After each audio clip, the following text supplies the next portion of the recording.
6,500. ಅಲ್ಲ ಮೇಡಮ್, 49,000 ರೂಪಾಯಿ ನಂದು ಏನೈತೆ ನಾನು ಪೂರ್ತಿ ಕಟ್ಟಿದೀನಿ. ಏನಪ್ಪಾ ಅಂದ್ರೆ ಸ್ವಲ್ಪ ಲೇಟ್ ಆಗಿದೆ, ಲೇಟ್ ಆಗಿದೆ. ನಾವು ಆಲ್ರೆಡಿ ಹೇಳಿಲ್ಲ ನಿಮ್ಗೆ ಬ್ಯಾಂಕ್ ನಲ್ಲಿ ಲೋನ್ ಕೊಡುವಾಗ ಲೇಟ್ ಪೇಮೆಂಟ್ ಮಾಡಿ ಅಂತ ಹೇಳಿದಾರಾ? ಇಲ್ಲ ಅಲ್ಲ ಸರ್, ಆನ್ ಡೇಟಿಗೆ ನೀವು ಪೇಮೆಂಟ್ ಮಾಡ್ಬೇಕಿಲ್ಲದ್ರೆ ಚೆಕ್ ಬೌನ್ಸ್ ಆಗುತ್ತೆ ಅಂತ ಹೇಳಿದಾರಲ್ಲ, ಎಲ್ಲ ಡೀಟೇಲ್ಸ್ ಕೊಟ್ಟಿದಾರಲ್ಲ. ಎನ್ಒಸಿ ಕೊಡಲ್ವಾ ನೀವು?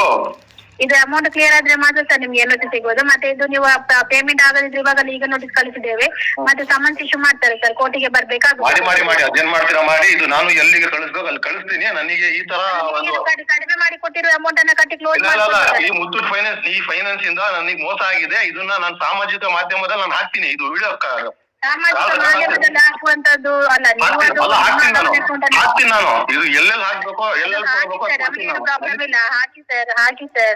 ಇದು ಮಾತಾಡೋದು ಮೋಸ. ನೀವು ಇದನ್ನೇ ಮಾಡೋದು ಮೋಸ ಅಂತ ಹೇಳಿ ಹಾಕ್ತೀರಾ, ಲಾಸ್ಟಿಗೆ ನೀವೇ ಸಿಕ್ಕಿ ಬೀಳ್ತೀರಾ. ಅಲ್ಲ, ಸಿಕ್ಕಿ ಬೀಳೋದು ಏನೈತ್ರಿ? ಏನ್ ಕಳ್ತನ ಮಾಡಿದೀನಾ?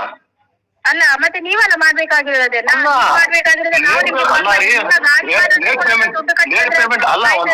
ಪೇಮೆಂಟ್ ಮಾಡ್ಬಾರ್ದು ಅಂತ ಆಲ್ರೆಡಿ ನಿಮ್ಗೆ ಗೊತ್ತಿದೆಯಲ್ಲ. ಗೊತ್ತಿದ್ದು ಕೂಡ ನೀವು ಅದನ್ನ ಲೇಟ್ ಪೇಮೆಂಟ್ ಮಾಡಿದ್ರೆ ಅದು ಮುಗ್ದೋಯ್ತು. ಅದು ಲೇಟ್ ಪೇಮೆಂಟ್ ಮಾಡಿದಕ್ಕೆ ಎಷ್ಟೋ ಸತಿ ದಂಡ ನನಗೆ ಎಷ್ಟಾದ್ರು ಕಟ್ ಆಗಿದೆ. ಅದನ್ನು ನೀವು ಚೆಕ್ ಮಾಡ್ಕೋಬಹುದು ಅದ್ರಲ್ಲಿ. ಮೇಡಮ್ ಅವರೇ ಹೇಳ್ರಿ, ಇಲ್ಲಿ ಇವಾಗ ನೀವ್ ಹೇಳಿದ್ರಲ್ಲ ಲೇಟ್ ಪೇಮೆಂಟ್ ಮಾಡಿದೀರಾ ಅಂತ. ಹೌದು. ಇವಾಗ ನಾನು 5ನೇ ತಾರೀಕು ಇರೋ ಕಂತು 15ನೇ ತಾರೀಕಿಗೆ ಕಟ್ಟಿದೀನಿ ಅಂದ್ರೆ, ಆ ಟೈಮ್ ಅಲ್ಲಿ 15ನೇ ತಾರೀಕಿಗೆ ನಾನು 2,500 ನನ್ ಕಂತು ಮಾತ್ರ ಕಟ್ಟಿಲ್ಲ.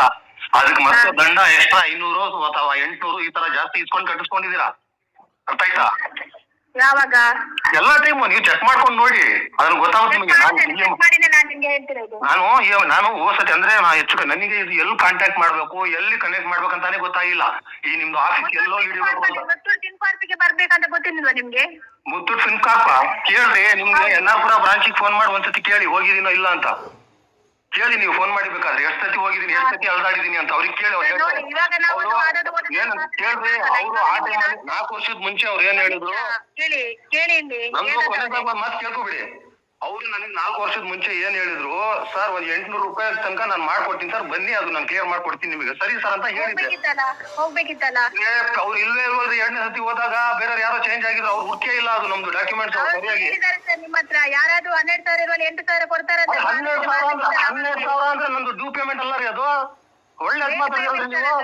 ಒಂದ್ ಕೆಲಸ ಮಾಡಿ. ಅಲ್ಲ ಇವಾಗ ನೀವ್ ಹೇಳ್ತಿರಲ್ಲ ನನ್ನ ಹತ್ರ ಗಾಡಿನೂ ಇಲ್ಲ ಇವಾಗ. ಅದು ಆಗ್ಲೇ ತಗೊಂಡೋಗಿ ಹೋಯ್ತದು. ಆ ಗಾಡಿನ ಹಳೇದಾಗಿ. ಅದ್ ಬಿಡಿ. ನೀವು ನನಗೆ ಅದು ಮಾಡ್ತೀನಿ ಇದು ಮಾಡ್ತೀನಿ ಅದೇನ್ ಮಾಡ್ತೀರೋ ಮಾಡ್ರಿ, ನೋಡೋಣ. ಅದು ಕೋರ್ಟಿಗೆ ಹಾಕ್ತೀರಾ ಹಾಕೊಳ್ಳಿ, ಏನು ಮಾಡ್ತಾಗಲ್ಲ ಈಗ. ಒಂದು ನಿಮಿಷ ಅಲಿಯಾಕತ್ತವ್ರೆ, ಮಾಡೋದು ವಿಷಯ ಅಲ್ಲ ಸರ್. ಮತ್ತೆ ಅದರಿಂದ ಸಫರ್ ಆಗೋದು ನೀವು ನಿಮ್ಮ ಸೈಡ್ ಇಂದ. ಕಡಿಮೆ ಅಂತ ಹೇಳಿದ್ರೆ ನಿಮ್ಗೆ ಲಾಸ್ಟ್ 5,300ಕ್ಕೆ ನಾನು ನಿಮ್ಗೆ ಕ್ಲೋಸ್ ಮಾಡಿ ಅಷ್ಟಾಗಲ್ಲ ಮೇಡಮ್, ಅಷ್ಟಾಗಲ್ಲ. ಯಾಕಂದ್ರೆ ಒಂದ್ ಮಾತು ನಾನು ಓಪನ್ ಆಗಿ ಹೇಳ್ತೀನಿ. ನಿಮಗ್ ಬೇಕಾದ್ರೆ ಫೋಟೋ ಕಳಿಸಿ ಅಂದ್ರೆ ಕಳಿಸ್ಕೊಡ್ತೀನಿ. ವಾಟ್ಸ್ಆಪ್ ನಂಬರ್ ಕೊಡಿ. ನಂದು ಗಾಡಿ ಅದು ಅಪ್ಸೆಟ್ ಆಗಿ ಹೆಚ್ಚು ಕಮ್ಮಿ 5-6 ವರ್ಷ ಆಯ್ತು. ನಾನು ಆಗ್ಲೇ ಗುಜರಿಗೂ ಹಾಕಾಯ್ತು ಗಾಡಿ. ಬಿಡಿ, ಇವಾಗ ಗಾಡಿ ಇಲ್ಲ ನನ್ನ ಹತ್ರ. ನಾನ್ ಯಾಕೆ ಗೊತ್ತಾ, ಇವಾಗ ನನಗೆ ಲೋನ್ ಅಲ್ಲಿ ಆಕ್ಟಿವ್ ಅಂತ ತೋರ್ಸುತ್ತಲ್ಲ, ಅದು ಕ್ಯಾನ್ಸಲ್ ಆಗ್ಲಿ ಅದಕ್ಕೋಸ್ಕರ ನಾನು ಕಟ್ತೀನಿ ಅಂದಿದ್ದಷ್ಟೇ. ಅದು ಬಿಟ್ಟು ನೀವು ಅದನ್ನ ಕ್ಲೋಸ್ ಮಾಡ್ಕೊಳ್ಳಿಕ್ಕೆ 5,300 ಕಟ್ಟಿ ಲೋನ್ ಕ್ಲೋಸ್ ಅಲ್ಲ ಅಲ್ಲಿಗೆ. ಅಲ್ಲಿ ಇಲ್ವಲ್ಲ ಮೇಡಮ್ ಅಷ್ಟು ನನ್ನ ಹತ್ರ. ಇವಾಗ ಅದು ಆ ಗಾಡಿದು ಅಷ್ಟು ಇಲ್ವ, ಗಾಡಿನೇ ಅಷ್ಟು ವ್ಯಾಲ್ಯೂ ಇಲ್ಲ ಈಗ. ಅದು ನೀವು 5,000 ಎಲ್ಲಿಂದ ಕಟ್ಟೋದು? ವರ್ಷದಿಂದ ಗಾಡಿ ಯೂಸ್ ಮಾಡಿದಿರಲ್ಲ ನೀವು. ಅಲ್ಲ, ಗಾಡಿ ಯೂಸ್ ಮಾಡಿದೀವಿ ಅಂದ್ರೆ ಡ್ಯೂ ಪೇಮೆಂಟ್ ಅಂತ ಏನಿಲ್ಲ. ಅದ್ರಲ್ಲಿ 49,000 ಏನಿತ್ತು ಪೂರ್ತಿ ಕಟ್ಟಿದೀನಿ, ಕ್ಲಿಯರ್ ಮಾಡಿದೀನಿ. ನೋಡ್ಕೊಂಡು ನೀವು ಚೆಕ್ ಮಾಡಿ. ಅದ್ ನನ್ ಕಟ್ಟಿಲ್ಲ ಅಂದ್ರೆ ಬಿಡಪ್ಪ ಅನ್ಬೋದು. ಕಟ್ಟಿದೀನಿ ತಾನೆ, 49,000 ಪೂರ್ತಿ ಕಟ್ಟಿದೀನಿ ನನ್ನ ಅಮೌಂಟ್. EMI ಕಟ್ಟಿದ್ದೀರಾ ಸರ್? ಡ್ಯೂ ಪೇಮೆಂಟ್ ನೀವು 10,000 ಕಟ್ಟಿ 5,000 ಕಟ್ಟಿ ಅಂದ್ರೆ ಅಲ್ಲ ಮೇಡಮ್. ನೀವು ಕೇಳಿ, ನೀವು ನಿಮ್ ಬ್ರಾಂಚ್ ಅಲ್ಲಿ ಯಾರಿಗಾದ್ರೂ ಕಾಂಟ್ಯಾಕ್ಟ್ ಮಾಡ್ಕೊಂಡು ಕರೆಕ್ಟ್ ಆಗಿ ಕ್ಲಿಯರ್ ಮಾಡ್ತೀವಿ. 1,000 ರೂಪಾಯಿ ಬೇಕಾದ್ರೆ ನಾನು ಕಟ್ತೀನಿ. ಓಕೆನಾ? 1,000 ರೂಪಾಯಿ ತನಕ ನಾನು ಕಟ್ತೀನಿ. ಆಗಲ್ಲ, ನೀವು ಹೋಗಿ ನಾವು ಕೇಸ್ ರಿಜಿಸ್ಟರ್ ಮಾಡ್ತೇವೆ. ಮಾಡ್ಕೊಳ್ಳಿ.